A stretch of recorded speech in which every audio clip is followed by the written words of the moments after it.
Yo, what's up guys, welcome to my humble YouTube channel where I bring you fanfiction that will brighten your days. Before we start, a subscribe is greatly appreciated, and don't forget to leave a like and ring the bell icon so you won't miss exciting new fanfiction stories. Storm of Swords, Female Rimuru X Demon Slayer, by KyleBayan.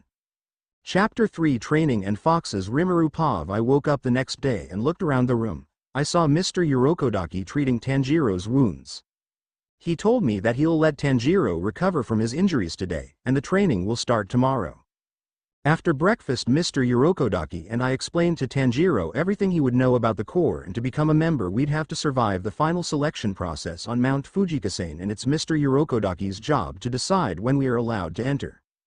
Tanjiro and I began training day after day, though my training is much harsher than Tanjiro's, to the point where I almost died a lot of times. At night, after every training, I noticed Tanjiro started writing in journals before sleeping. Rimuru. Hey Tanjiro, why are you writing journals? Tanjiro. Well, it's because I like to record everything I learned from Mr. Urokodaki, also so that Nezuko could have something to read once she wakes up. Rimuru. That sounds nice, I think I should do that too. As weeks pass, Tanjiro got used to training. He has become more athletic, and his nose has also gotten sharper. With my much harsher training, all my senses have gotten sharper as well. During sword training, Mr. Urokodaki would teach us the basics of using a sword, even threatening us if our swords were to break.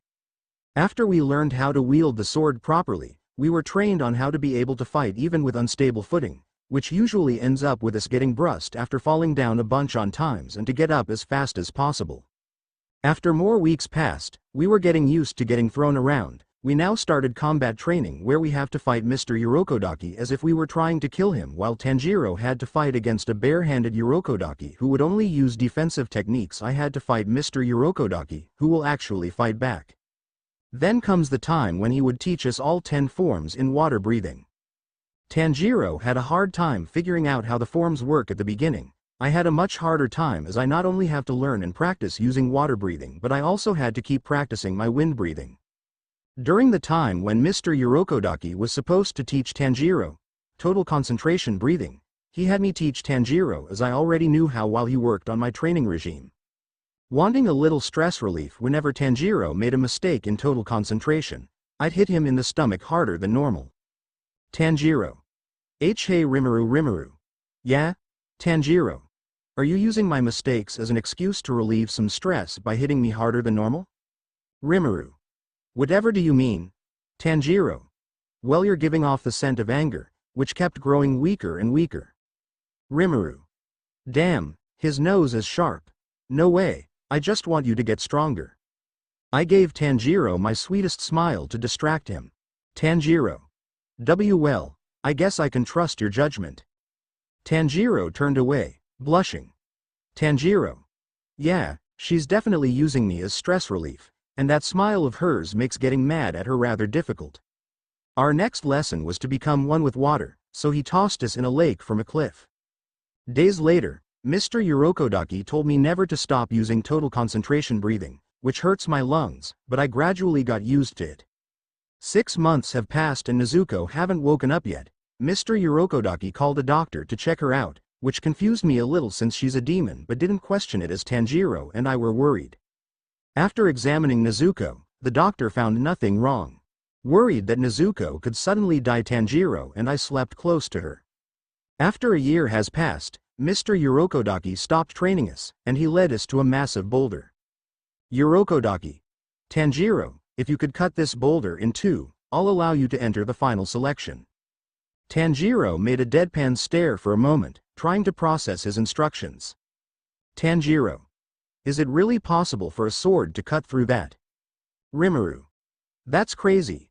Urokodaki started walking away toward a higher part of the mountain as snow started to fall. Urokodaki. Rimuru, follow me. I followed Mr. Urokodaki. Tanjiro. Wait, hold on a second. Mr. Urokodaki. We climbed up the mountain and reached the top. Mr. Urokodaki then stood beside a boulder. Urokodaki. Rimuru, you would have to cut this boulder. I stared at the boulder, wondering why he had me and Tanjiro cut massive boulders. Rimuru. This thing is twice the size of Tanjiro's boulder. Mr. Urokodaki, why do you have us cut boulders? Urokodaki sighed. Urokodaki, from what you told me, the demon that killed your grandparents is likely one of the 12 Kazuki. And there are many demon who are weaker than those 12 possess necks tougher than these boulders. He turns around and looks at me. Urokodaki, if you want to slay one of the 12 Kazuki, then you must be strong enough to slice this boulder at minimum. Otherwise you can't hope to kill any of them. My eyes widened upon what he's saying. Urokodaki started walking down the mountain. Determined to avenge my families and to find a way to turn Nezuko back into human, I held my sword, took a deep breath and attacked the stone. As days go on, I not only had to try to cut the boulder, but I also have to keep up with all the training I've learned from both Mr. Urokodaki's lessons and the lessons my grandpa once taught his students. Practicing my breathing, water, and wind breathing, too. 6 months passed, and I finally managed to slice my boulder. Too exhausted from my training to go back to Mr. Urokodaki's house, I collapsed on the spot. When I woke UUP, I found myself back inside Mr. Urokodaki's house. I looked around and saw Urokodaki sitting beside me. Urokodaki, are you all right? I sat up and nodded. Rimuru. What happened? Urokodaki, after you didn't return for 2 days, I went to check up on you and found you unconscious. Rimuru. Oh, Urokodaki started patting my head. Urokodaki, I'm proud of you. You've successfully sliced that boulder. Happy that I succeeded in slicing the boulder, my stomach started to growl. I held my stomach and blushed from embarrassment. Urokodaki. Hee, well, that's to be expected. You've been asleep for 3 days now. Urokodaki then gave me food which I happily ate. Rimuru. Mr. Urokodaki, if it's all right with you, could I continue my training and check up on Tanjiro? Urokodaki nodded. Urokodaki. That's fine, Rimuru. Thank you. Urokodaki. However, you must first recover your strength. I nod. Tanjiro Pov, it's been 6 months since Urokodaki told me to cut this boulder. When I returned to rest, Rimuru was unconscious. Mr. Urokodaki reassured me that she is all right and has already cut her boulder.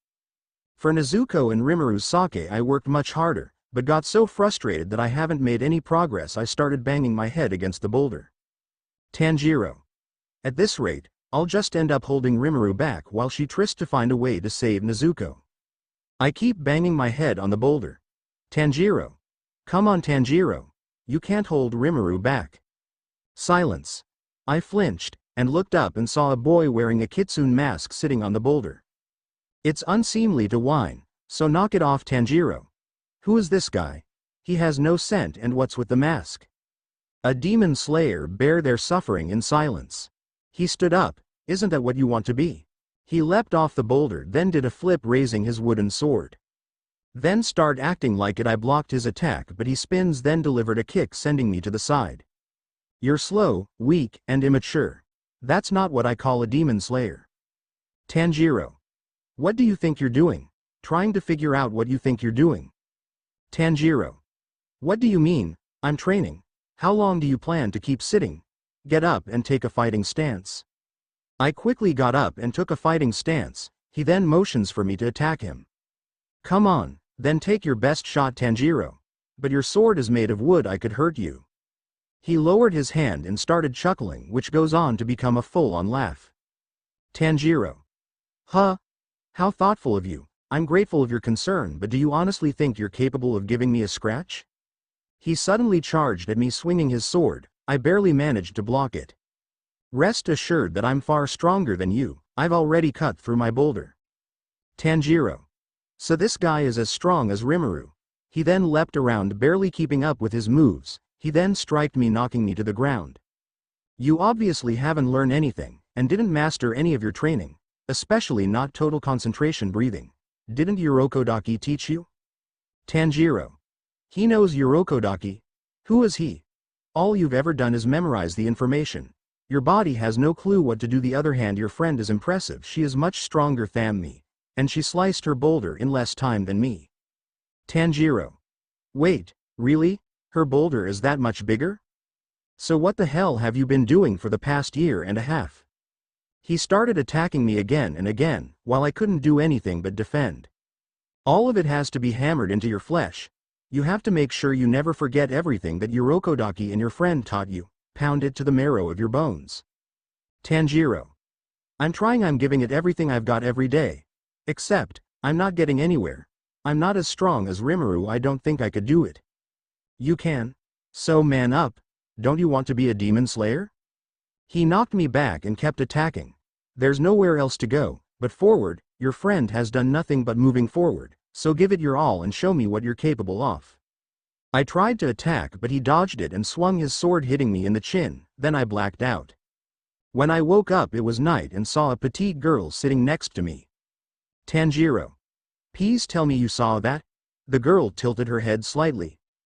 Tanjiro. The way that guy hit me, his swing didn't lose any ounce of power, it was very beautiful, just like what Rimuru did when we were training together. I want to be able to do that. What do you think, is that possible? The girl smiled. I'm positive it is, because I'll be there to look after you. She chuckled a bit, which made me blush a little. Tanjiro. She's cute, just like Nezuko. I realized I haven't gotten her name. Tanjiro. I'm sorry, but who are you? Makomo. My name is Makoto, and the guy earlier who knocked you out, his name was Sabito. As days went by, Makomo corrected my unnecessary movements and my bad habits, while every once in a while I would challenge Sabito. Since Rimuru woke up, she would bring me food so that I won't have to go back and forth from the house, so I could focus on training. She would occasionally help them train me in her free time after her own training, just like today. Rimuru. So, Makomo, where do you live? Makomo stayed silent. Rimuru. Then how about Sabito? Makomo stayed quiet again, which irritated Rimuru a little. Rimuru. If you're not gonna answer my question, at least say that you don't want to answer it. Tanjiro. Now Rimuru, calm down. So can I ask why you are helping me? Makomo. Sabito and I, we both love Urokodaki very much.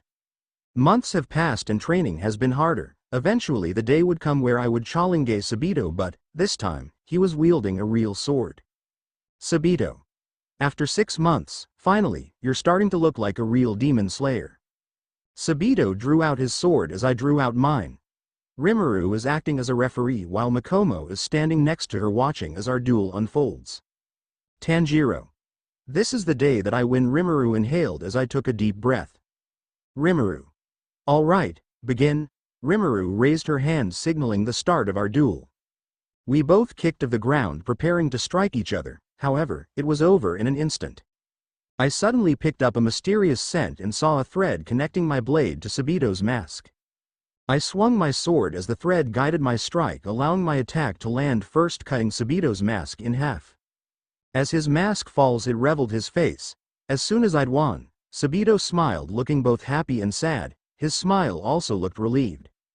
Rimuru rushed over to me as she threw her arm over my shoulder and playfully hit my arm with her fist. Rimuru. Tanjiro, that was awesome, you won, she smiled while also giving me a wink. Tanjiro. Yeah, I returned her smile with mine.